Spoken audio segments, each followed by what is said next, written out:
Huwag ka kasing nananakit ng lalaki kung ayaw mong masaktan. Oh, ito yung mga lines na binitawan ni Kuya Mong Boy doon sa kanyang asawang kapapanganak lang at cesarean. O, di ba? Actually, kanina nagba-browse ako sa aking Blue app at nakita ko tong post na to. Ang sabi ni Kuya Mong Boy, siya raw ay nagla-live doon sa account ni ate. O, di ba? Ni-live pa talaga niya.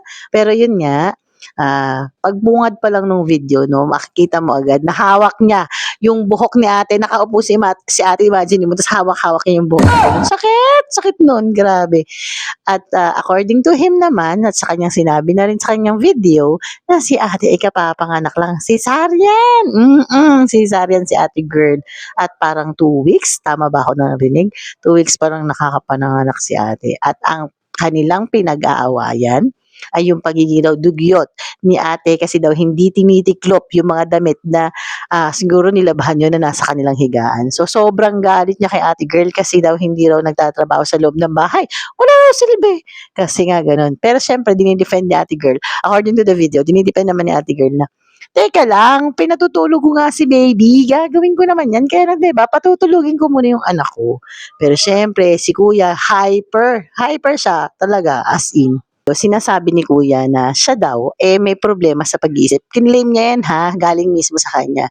So sabi niya, hindi raw matino ang kanyang pag-iisip dahil nga umiinom nga raw siya ng gamot at si ate mong girl pa nga raw ang bumibili. So, dahil ba doon, meron na siyang karapatan? Kasi feeling ko naman by the time, alam niya yung ginagawa niya. And dun sa video din kasi, sinasabi ni Kuya Mungboy na si ate girl naman daw yung unang nakit. May mga pinakikita siyang scratches. Biktima. Pero 'di ba, come to think of it, sa isang babae na kapapanganak lang at cesarean be, lalaban ka ba naman dun sa kalaki-laki ng mga katawan ng iyong mister, 'di ba? So, ayun. Tapos sa loob ng video, nagkakaroon na sila ng mga sumbatan nila regarding sa mga kanilang expenses sa bahay, ganun. Kung tama ako ng pagkakaintindi, si Kuya Mong Boy ay walang trabaho nung una at si ate mong girl ang sumusuporta sa family.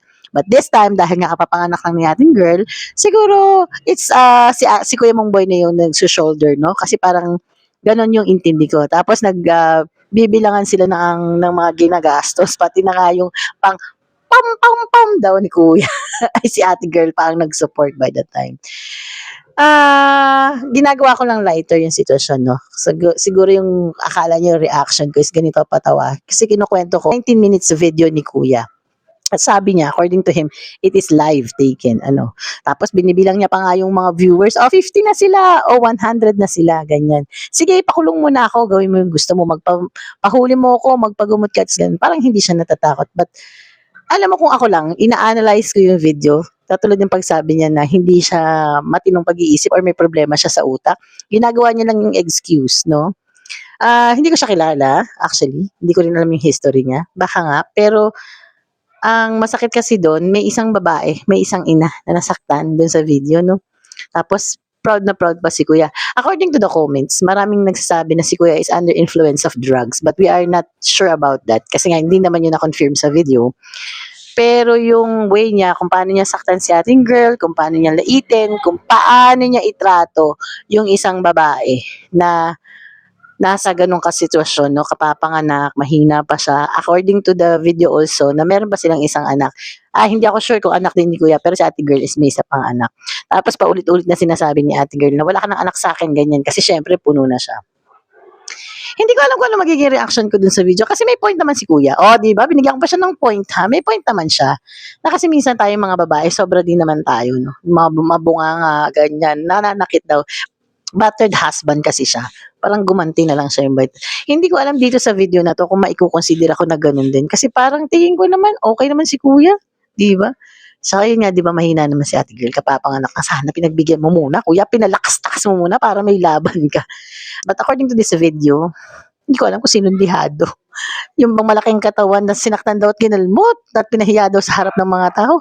O yung isang ina nakapapanganak lang 2 linggo. Diyos ko, sinabunutan mo ng bonggang-bongga at jinumbag-jumbag mo pa. Nakakaawa kasi minsan 'di ba, yung mga taong akala mo magpoprotekta sa sila pa yung mga taong mananakit sa Anyways, that is just my reaction. Ay, sana nagkaayos sila sa korte. Oo, kung kami sa ating girl, hindi ko rin babalikan si Kuya Mongbod, 'di ba? Tayong mga babae, dapat tayo yung pinoprotektahan ng ating mga partners, no? Asawa, boyfriend or something. But in this video, makikita natin yung brutal na pagtrato at ini-live pa niya, ha? Proud siya sa kanyang ginawa. Sa reaction ko dito sa video no, Kuya mong boy, sana naman naiisip mo kung tama yung ginawa mo at sana pagbayaran mo yung ang sakit ng sabunot be, nakaupo ka, nakayuko, tapos ang hawak doon sa anit mo sa may gawing bato, ang sakit nun. Alam mo, hindi lang yung physical na sakit ang pinag-uusapan natin dito, yung pagkayurak din sa pagkatao ng babae. No? Nakuha mo pa siya talagang i-live, ano?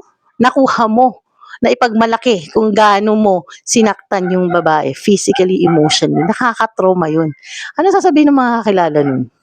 Anong iisipin ng mga kamag-anak mo? Anong iisipin ng anak nyo? Kung makikita ang video nito. Dahil alam naman natin, ang social media, pag pinost mo yan, andiyan na yan hanggat hindi mo binubura. At kung burahin mo man yan, sigurado ka ba na wala nakapag-screenshot niyan at kumalat na? Ay, Kuya mong boy, hindi ko alam. Ang laki pa naman ng katawan mo. Pero parang maliit yung utak mo.